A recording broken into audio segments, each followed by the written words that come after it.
called my husband over some issues, We were discussing and just kind of weighing him down so much about some investments and all that. So I called him and I said, look, the greatest thing we can give our kids? God. Knowing God.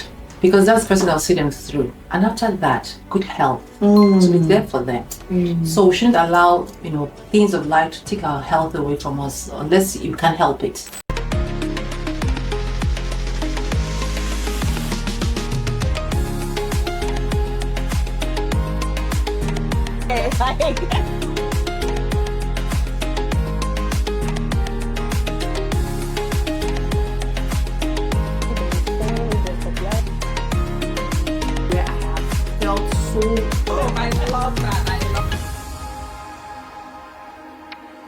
Hello viewers, often we meet people who inspire us in one way or another. My guest today is nothing short of amazing. She inspires me daily, not only as a woman of faith, but as a mom. A mom because she has, wait for it, I'll let her introduce herself shortly. Please join me as I welcome the delectable Uche Emeka-Eleh. Hi, Uche. Hi. You know I'm laughing because every time, my identity has always kind of circled around my kids. Your kids. So I'm sure, I don't know the questions they're going to ask me, but I'm sure that we might get to know that I'm much more than that, Exactly. Eventually. Absolutely. Yeah. But it's interesting. It's okay. It's okay because it's not every time you meet a woman with seven kids. Yes. Now she lets the cat out of the bag. Oh, now we know she has 7 kids. So Uche, anyhow, welcome to Talk with Mo. Thank you so much for having me. It's lovely to, and you look lovely. I love the black and tan going on. You have a theme going on there. No, it's just a coincidence, really. Well, it's lovely to have you here. Now, I know that most women are identified either by their marital status or their children, if they have children. And in your case, it's a peculiar reason for you because most families would have 3 kids, 4 kids, but you have 7. Yeah. Take us there. How did all of this happen? How did you wake up one day and you found out, I'm the mother of 7 kids? Actually, we planned to have 4. So, we had first a girl, beautiful, Adoma, and then we had a second girl, beautiful, third girl, fourth, and it's just a desire to always have, mixed. Not that one is better, just that you wanted, we wanted them kind of mixed. A mixed gender. So, yeah, when I had my 5th, to me, I was kind of even done. You had a 5th girl. A 5th girl as well, yes. So I was more like, I think I'm done, At that time. I'd rather wait for my son-in-laws to come so that I can have 5 son-in-laws. I mean, what beats that? And then, I still did try, and I was pregnant. And I went for a scan, I think I was bleeding. I knew I was pregnant, but I was bleeding. After the 5th child? No, after the 5th child. Okay. But, before you actually had a miscarriage anyway. Oh, yeah. Before the 5th? Before the 5th. But I didn't know I was pregnant. Oh, okay. So I went to a theme park and, You had too much fun. I had too much fun. Did everything, thinkable, and just a few days after I started feeling pregnant, So I went to check for, to see, what was going on. Of course, they did the blood work. There was, it appeared I was pregnant. When they did the scan, there was no heartbeat. So I was told it's going to since for just a few weeks, it's going to just flush by itself. Okay. Which it did, but it was kind of scary because, I was rushed to the hospital because I lost a lot of blood. I can imagine. Anyway, so after that one, I got pregnant and, I didn't know I had, they're going to be twins. And it was, I kind of started bleeding. I went to emerge. They checked me out. And checking, they found one. And said, oh, there's another one. And there's a second one. After 5 kids, you discovered you just had twins on the way. Yeah. What was your initial reaction? Of course. At that time. The hope was they'll be boys. You know what I mean? Not to minimize if they're girls. I was going to love them, less or anything, but just that natural desire. And And the pregnancy was very different. So somehow I suspected they were boys. Oh yeah, they're so different. For the girls, I was always, picking and, but for these ones I didn't, and I was more emotional, crying about everything. Medicine, I could watch something and cry. Oh no. So somehow I knew they were kind of, maybe different. Not the two of them, but at least I knew there was just something different about the pregnancy. So when I had them boys, I wasn't too surprised, but was excited. Yeah. Pregnancies were very different. Interesting. How old are your kids now? Do you mind sharing? Of course I don't mind. The oldest is 29. And the twins are 13, they'll be 14 in July. Wow, so 29 to 13. Yeah. 7. Yeah. How do you manage to look 29 yourself? Oh, me? Oh. I tried. Oh, I don't know if it's genetic. I don't know because, I work out. I've been doing that for the past 23 years. After I had my fourth child, I started working out, exercising, trying to eat healthy, portion control, just, and also just, having a light heart. I think that matters a lot too, forgiving people, just taking one day at a time. Absolutely. And just wishing people good too, because, it goes a long way. It goes a long way. Being happy for people, it makes you also light. It's not like you have it all figured out, but when things are going right for other people, you're also happy for them. It's interesting you're relating, or there's a correlation you're making between being happy, feeling youthful, or even looking youthful, and the burdens we carry. Yeah.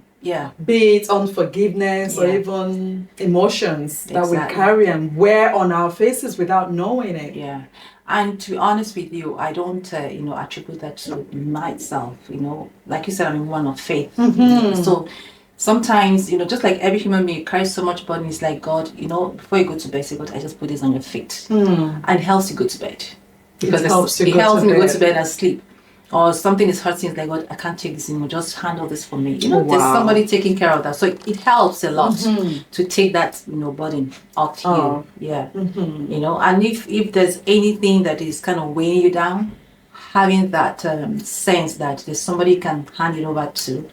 Of course, sometimes you still go back there to take it from the person, but at least, even if it's just for that 1 hour, 2 hours, you have it given to someone. It makes a lot of difference.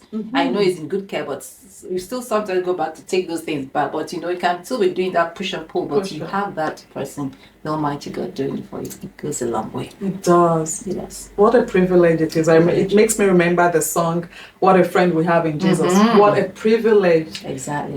To carry everything to God in prayer, right? Yeah. Wow. So you are living that. Yeah. Do I really have a choice? I don't think I do have a choice. Well, I'm sure some people will say there is a choice, but you have made that choice to actually leave it at His feet. Yeah, and because you know the difference. You know what I'm saying? There's a big difference just letting Him take it and then you carried it. So I always I don't have a choice, God, in this. Just have to do this for me. I don't need to wait. How old was your 5th child when you became pregnant with the twins? Okay, sure. There's so many of them. I have to do some kind of So like now she's 17, the twins are 13. So about 4 or 5 years. 4 or 5, yeah. And it makes me wonder, how are you able to parent each child with such grace? I will say just take one day at a time. I don't even think about it. And to be honest with you, I have a very supportive husband. So I don't take it for granted. Like today, my daughter came in from from States. She came yesterday evening, and I'm able to attend to her need because she had a problem with her car. I had to call CA because she went to see a chiropractor. She had so she called me. I also do that because I was available. Not all mothers have that opportunity.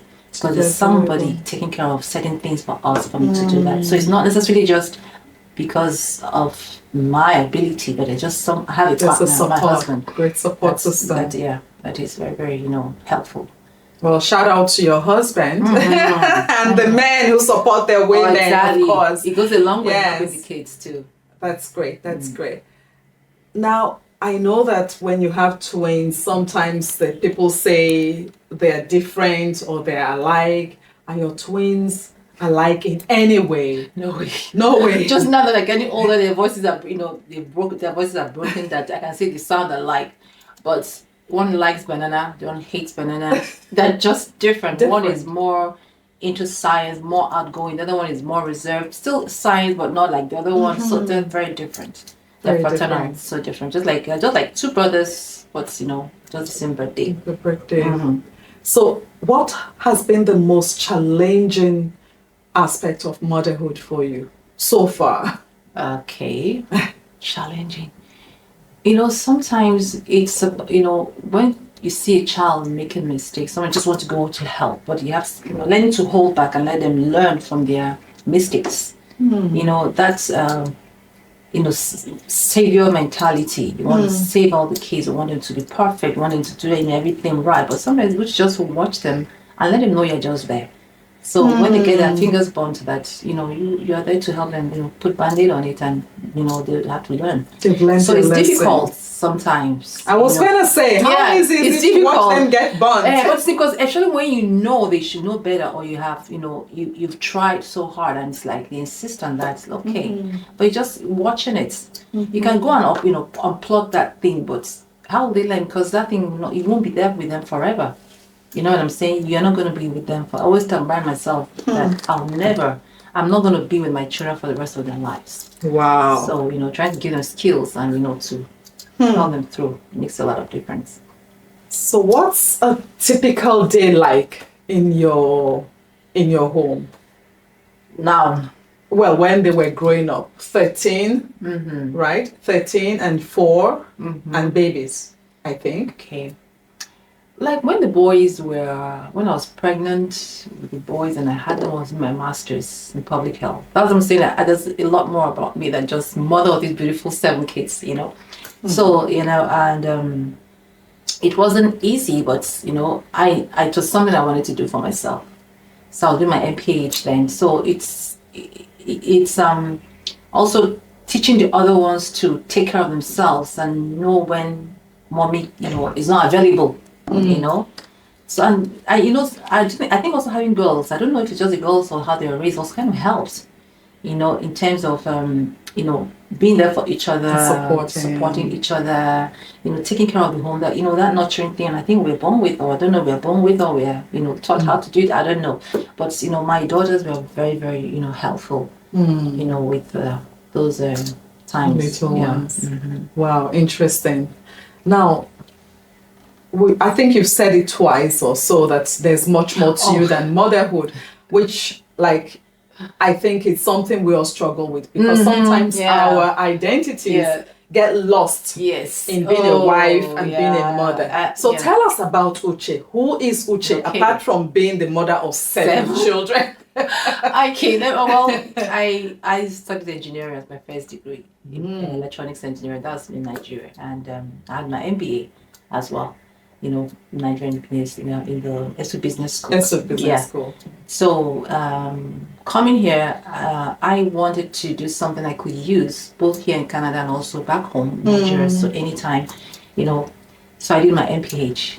What's that? Yeah, Masters in Public Health. Public Health. Yes, after I did a lot of volunteering and working in sexually, where I kind of counseled people that were sexually abused and all that.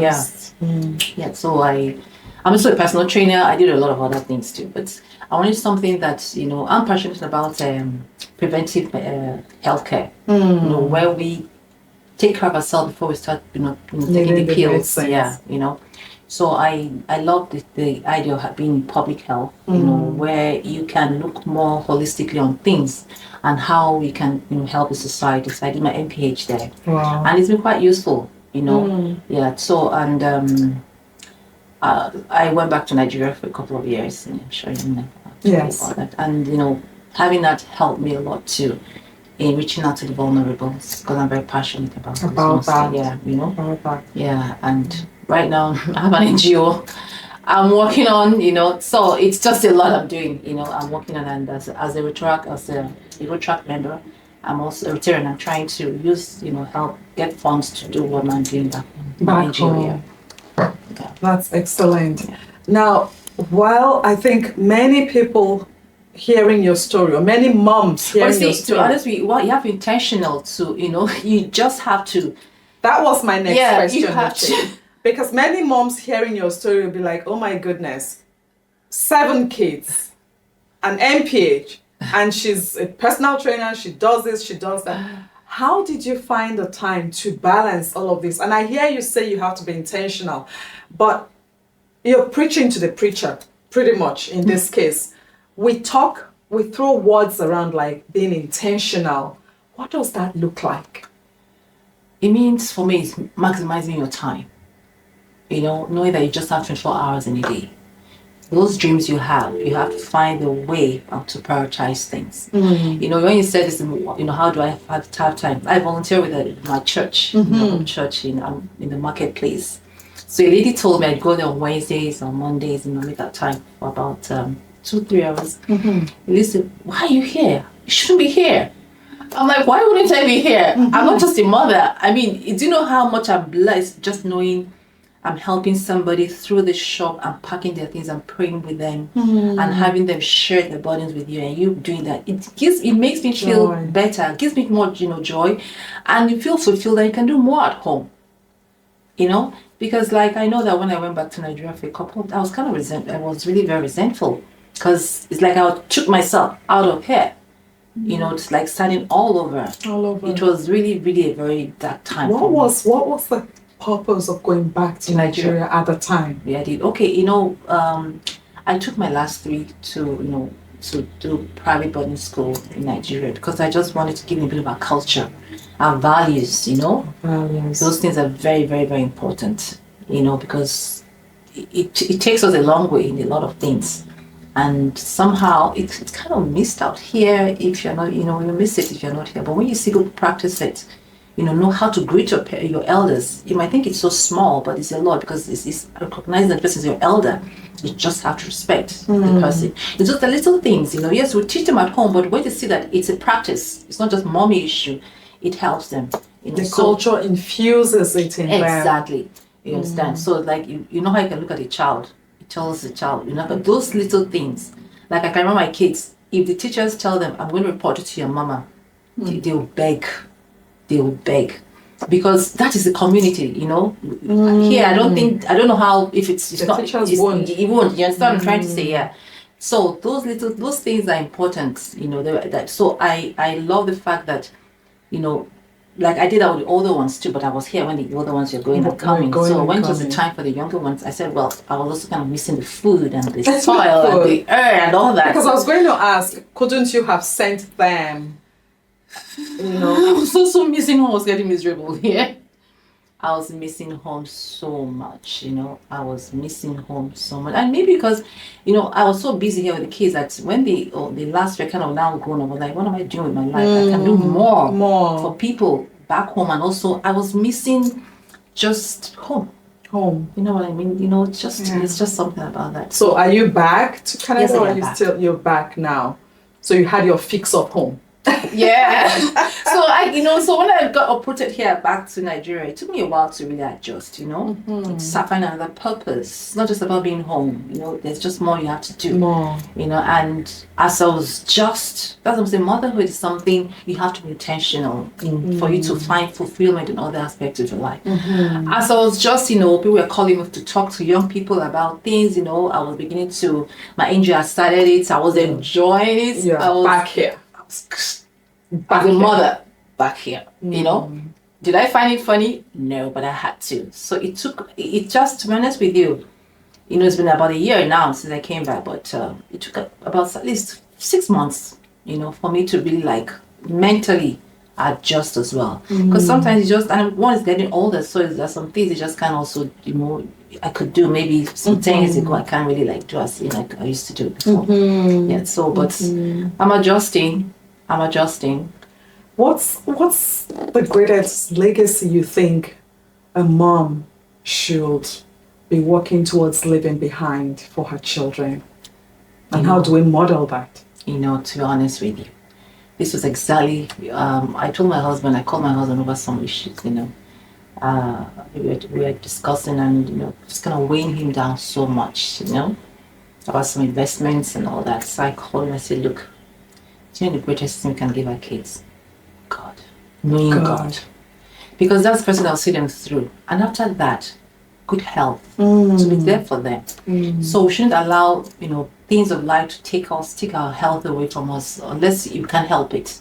Because your kids want you strong. Look at my daughter called me, mommy, the kid got started. I was able to do that. And she was very grateful and thankful. So, but if I wasn't able, that's taken away from her.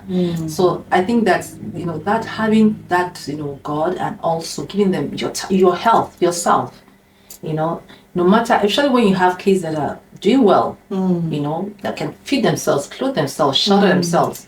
Every other thing to me is more like extra. It's not necessary. You don't have to kill yourself for that, because I believe that a sensible child rather have your parents healthy and strong than all these investments and all the...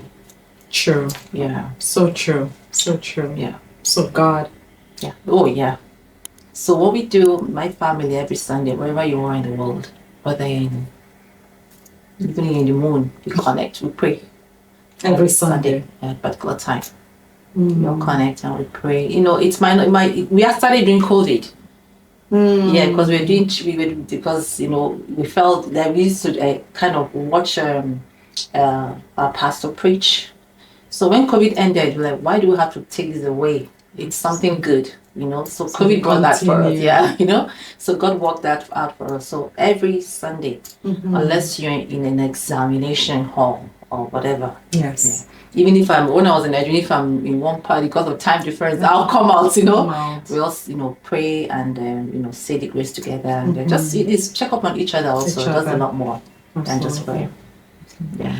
If there was one mom out there right now, pregnant with her third or fourth child, and she wants to look fit afterwards, she doesn't have the money for gym, she cannot afford a personal trainer, what are some tips you can give to her during pregnancy and after pregnancy to help her keep fit?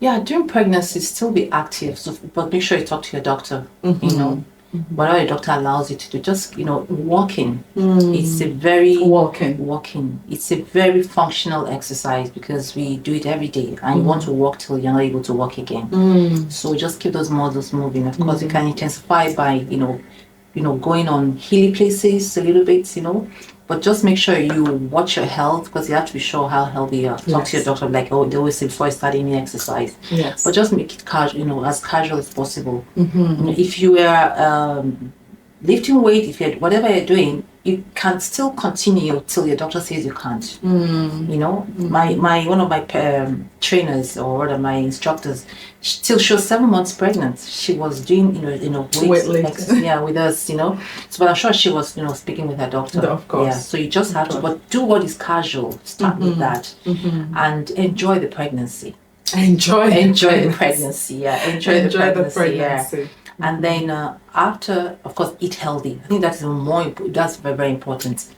Eat healthy, Of course, you can satisfy your craving once in a while, but eat healthy and, of course, go for antenatal checkup with your doctors as often as possible. Yes. And after delivery, still resume with your exercise, but speak to your doctor. Exercise is not something, we make it a burden by calling it an exercise, make it something fun, and then work it into your make it a lifestyle. Like today, I was meant to go to the gym. When my daughter called me, she had an emergency. I was already dressed and everything, so I told her, okay, leave the car there. I'm coming. Just go and see the chiropractor. So I got there, called CAA.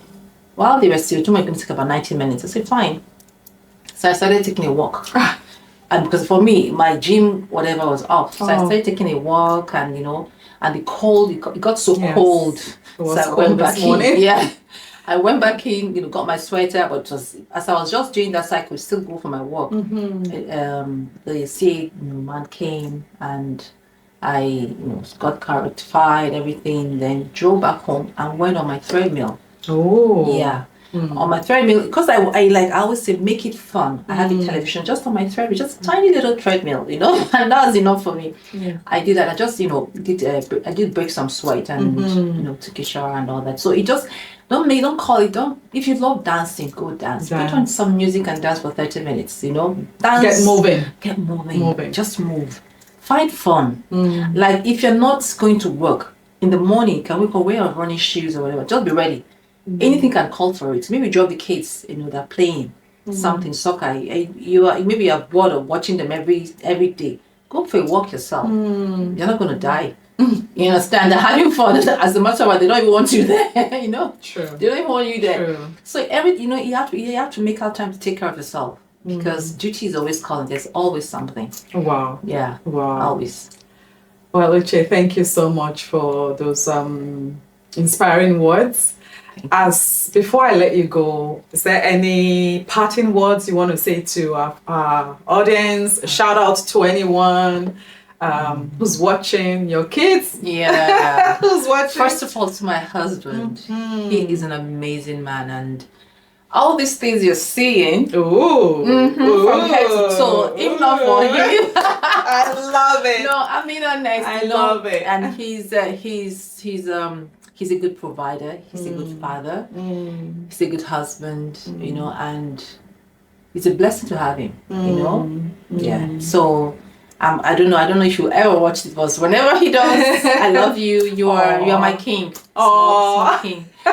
And then, of course, my kids. You are all amazing. I love you all. You make motherhood very, makes me look as if I'm doing something superb. It's just you guys are helping me shine. Like, I appear to be shining. You know the struggles, but you make it look like effort. Make it look effortless. Effortless. But it's not. They make it look because of the work they also do behind. Yes. When a child tells you, "Mommy, I'm going to work hard to help pay my school fees." Aww. When a child tells you these things, you would like to bend like crayfish to help that child. You know what I'm saying? And you have the older ones that always poking their heads and their nose into the affairs of the younger ones. They want to pay this, they want to buy this. It's like, no, don't do that. I want you to value money. Well, so when you have that, you go back home and say, "God, thank you so much." Thank you. You know what I'm saying? Such a blessing. Yeah, such a blessing. They're not grabbers, tick, So, my kids, I want to shout out to them. And of course, I'll say God, He's been my rock. He is somebody I know I can always count on for everything. Even when he doesn't seem to be listening. You can let him have it, yeah. And also, the encouragement I'll give to everybody is just,